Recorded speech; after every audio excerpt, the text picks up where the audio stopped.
Ça fait super longtemps que je n'ai pas alimenté cette chaîne. On se retrouve aujourd'hui pour une nouvelle vidéo. Je vous avais demandé de me poser des questions sur Instagram et je vais y répondre, donc c'est parti. J'ai sorti l'ancêtre, c'est un iPad, je sais pas, 4. Il n'est plus mis à jour, il a fallu que je me fasse des captures d'écran et que je m'envoie ça par mail. Commençons. Donc clairement je vais prendre les questions dans l'ordre qu'elles arrivent là, donc il y aura un peu de tout, il y aura sur moi, sur du Lolita, sur moi et sur le Lolita. Pourquoi pas une robe en bleu clair? En fait j'ai absolument rien contre le bleu clair, c'est juste que c'est pas la couleur sur laquelle je vais me diriger en robe. C'est pas la couleur qui m'attire le plus.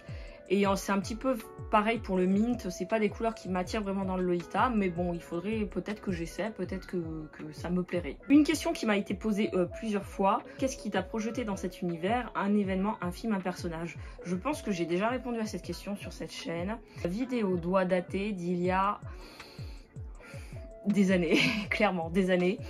Pour expliquer un petit peu comment je suis tombée dans l'univers du Lolita, en fait c'est extrêmement simple. J'avais à l'époque un Skyblog, ça remonte hein. Voilà, j'avais à l'époque un Skyblog en collaboration avec des amis à moi et on va dire que c'était sur un petit délire et tout, on faisait des poèmes et tout. Je cherchais des images pour illustrer ce Skyblog et je suis tombée sur des images de Lolita et c'est comme ça que j'ai découvert le Lolita et que j'ai décidé de commencer à m'habiller comme ça. Depuis quand tu as commencé à t'habiller en Lolita? Ça va faire bien 10 ans, je pense que ça fait même plus que ça. Enfin, j'ai vraiment découvert la mode Lolita quand j'étais en terminale, première terminale. Donc j'avais 17-18 ans, j'en ai 30 aujourd'hui.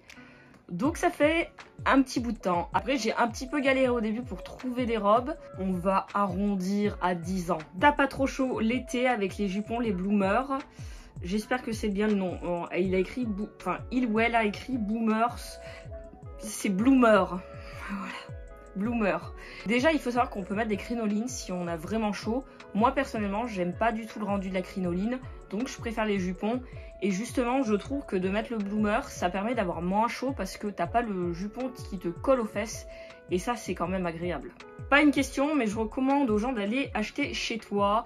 Et bah c'est très gentil, merci. La boutique est un petit peu en stand-by en ce moment parce que j'ai recommencé à travailler et que c'est pas évident de faire des bijoux et de travailler 40 heures par semaine. Mais j'espère quand même pouvoir continuer à faire des bijoux et à alimenter la boutique. Quel âge as-tu? Bah, j'ai déjà répondu à cette question, du coup j'ai 30 ans, je les ai eus cette année, je les ai eus au mois de mai, ça fait pas si longtemps, voilà. Dans quel domaine travailles-tu? Alors ça va peut-être en étonner certains, mais je suis comptable, je travaille chez Leclerc, donc en tant que comptable. Un des deux Leclerc qui est à Grenoble, voilà, si vous avez affaire à eux et que vous montez dans les bureaux, vous risquez de me voir. Je n'ai pas de questions, juste je te trouve fabuleuse et tu rayonnes. Rayonne mon feed, alors merci. C'est gentil, merci beaucoup. Est-ce que le Lolita peut être dur à porter au quotidien en fonction des réactions des gens dans la rue? Très franchement, par rapport à tous les messages que j'ai pu recevoir sur Instagram surtout, parce que sur YouTube, bon bref, mon compte est petit, et sur TikTok, pareil, j'ai pas trop reçu de... Enfin, je me rappelle pas avoir reçu autant de remarques négatives ou de commentaires qui sont injurieux, méchants et tout ce que tu veux. Dans la rue, on ne reçoit presque jamais d'insultes. Je me suis jamais fait insulter dans la rue. On peut avoir des soupirs, des gens qui rigolent, des gens qui vont dire « Oh, c'est pas carnaval !» Voilà. Ou « Oh, c'est pas Halloween !» Voilà. Les gens lèvent les yeux au ciel. Mais la plupart du temps, les gens qui viennent nous voir, ou ils se posent des questions et ils veulent qu'on les éclaire, ou alors c'est pour nous dire que c'est joli. J'ai très rarement des réactions négatives dans la rue. Donc ça va. Très clairement ça va. Par rapport aux réseaux sociaux, ça va. Est-ce que tu as déjà failli changer de look à cause des gens? Non, jamais. Non, jamais. Parce que j'en ai rien à foutre en fait de ce que pensent les autres. Surtout des gens dans la rue que je ne connais absolument pas et que je ne verrai plus jamais de ma vie. Donc non, j'en ai rien à faire en fait de leur regard. Je te suis depuis peu, où habites-tu sans indiscrétion? Alors c'est un peu indiscret, je vais donner plus un secteur parce que je vais pas te donner la ville exacte où j'habite. Mais je suis dans l'agglomération grenobloise, voilà. Donc dans les montagnes. Es-tu seulement dyspraxis ou bien as-tu d'autres 10? Pour l'instant, Il n'y a que la dyspraxie qui a été détectée. Après, ma psychiatre pense que je suis peut-être TDAH. Donc, je vais sûrement faire un bilan neuropsy pour en savoir un peu plus. Parce que c'est vrai que ça me pourrit un peu la vie, on va dire, surtout dans le monde du travail. Parce que après, dans le quotidien, j'arrive à le gérer, mais c'est surtout dans le monde du travail. C'est un peu dur. Est-ce que tu t'habilles en Lolita pour le travail? Donc, non, je ne m'habille plus en Lolita pour le travail. J'ai pendant quelques années mis ce qu'on appelle du casual Lolita pour aller au travail. Je pense que je me suis fait renvoyer de mon dernier job. Je voulais partir, donc voilà, ça me posait pas de problème. Mais je pense que je me suis fait renvoyer de mon dernier job à cause de ça. Je sais que c'est illégal, mais comme je viens de vous le dire, je voulais absolument partir. Je ne voulais pas rester dans ce cabinet et je ne veux plus jamais retourner en cabinet comptable. Je pense que c'est un petit peu la cause du pourquoi, du comment. Voilà, ça ne passait pas bien avec l'expert comptable. Est-ce que tu as des critères quand tu achètes une tenue Lolita? Si oui, lesquels? Oui, j'ai plusieurs critères. Déjà, par exemple, j'aime pas les robes qui sont trop longues, donc il faut pas qu'elles soient trop longues. Par exemple, je n'achète plus de blouses de marque, à part celle de chez Baby, parce que sinon je passe pas les épaules dedans. J'essaye d'avoir quand même une garde-robe qui est un peu coordonnée. Par exemple, je ne vais pas aller acheter une blouse bleu clair, parce que je n'ai rien qui va avec dans ma penderie. Ça paraît logique, mais des fois, on peut être soumis à des achats compulsifs. Par exemple, on trouve un item très beau, mais en fait, ça ne va pas du tout avec notre garde-robe. Donc, j'évite de faire ça maintenant. Ça pouvait m'arriver il y a quelques années de le faire, mais maintenant, clairement, je réfléchis tous les achats que je fais. Pas de question, mais j'adore ton compte, tes looks, ta manière d'être, tu es super, bravo. Merci beaucoup. Ça se passe bien, le nouveau boulot? Et bah oui, ça se passe bien. Écoute, ça se passe très bien, mes collègues sont très sympathiques. Je sais jamais ce que je peux vraiment dire ou pas sur les réseaux sociaux par rapport à ça, parce que c'est un peu complexe, parce que par exemple, je n'aimerais pas que quelqu'un qui travaille avec moi tombe dessus. Voilà, donc je ne vais pas m'étendre plus sur la question.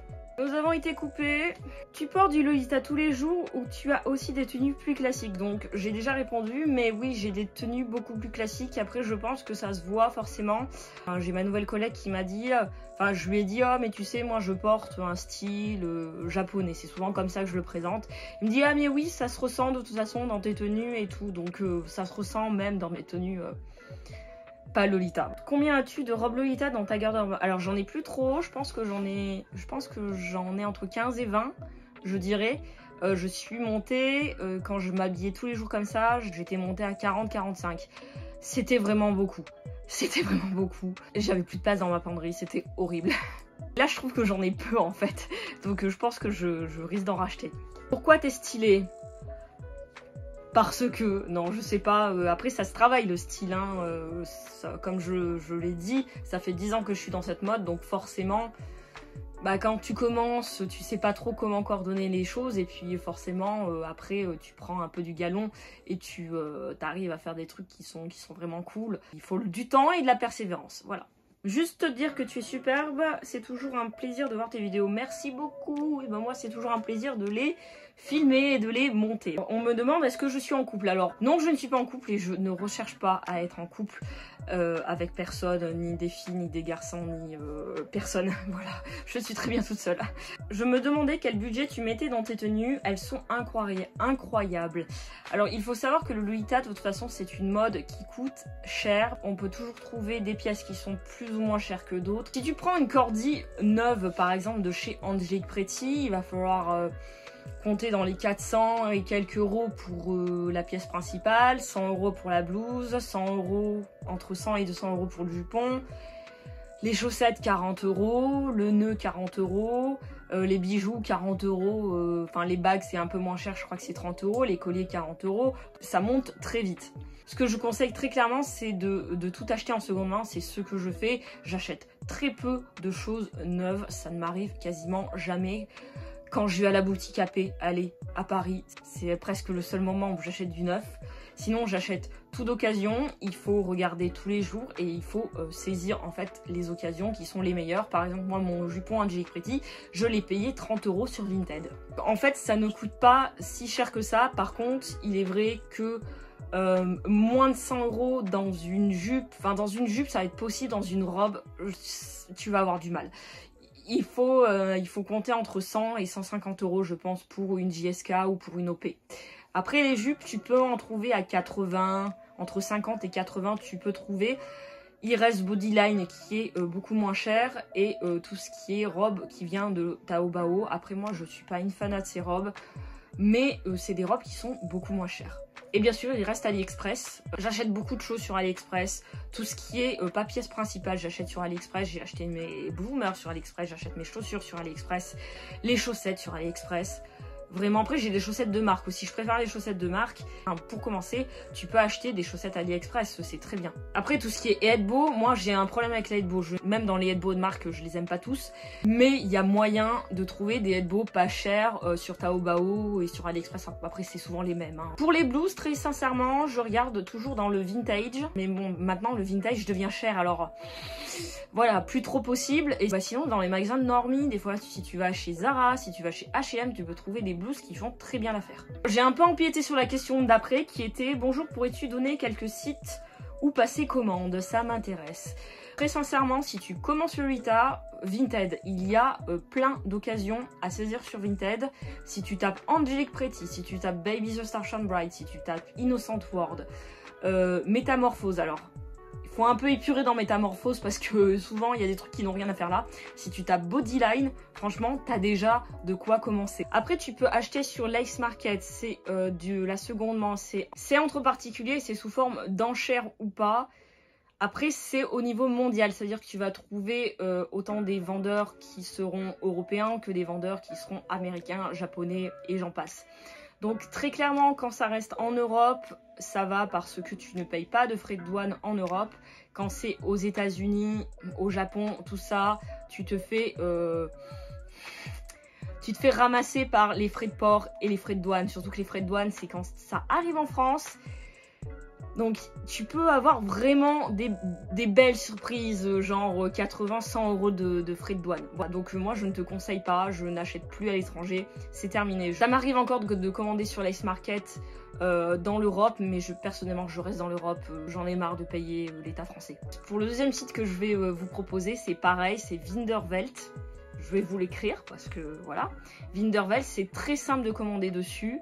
C'est un site japonais, le problème c'est pareil, c'est les frais de douane. Les articles par contre sont nickel dessus et tu peux faire des affaires monumentales. J'ai acheté un cardigan 8 €. Voilà, très clairement, en laine. Le cardigan il était neuf, il était en laine et je l'ai acheté 8 €. C'est les frais de douane qui restent problématiques. Et par exemple pour les chaussures je te conseille AliExpress parce que n'achetez jamais des chaussures Lolita de marque, ça n'en vaut pas la peine, achetez-les sur AliExpress. C'est la même qualité très clairement, je suis désolée mais c'est la même qualité.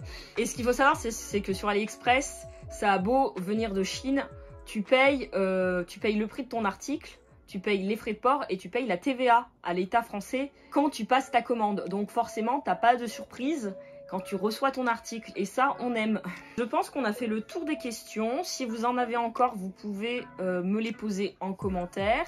Et j'ai la prochaine vidéo qui est pas tournée mais déjà dans mon esprit.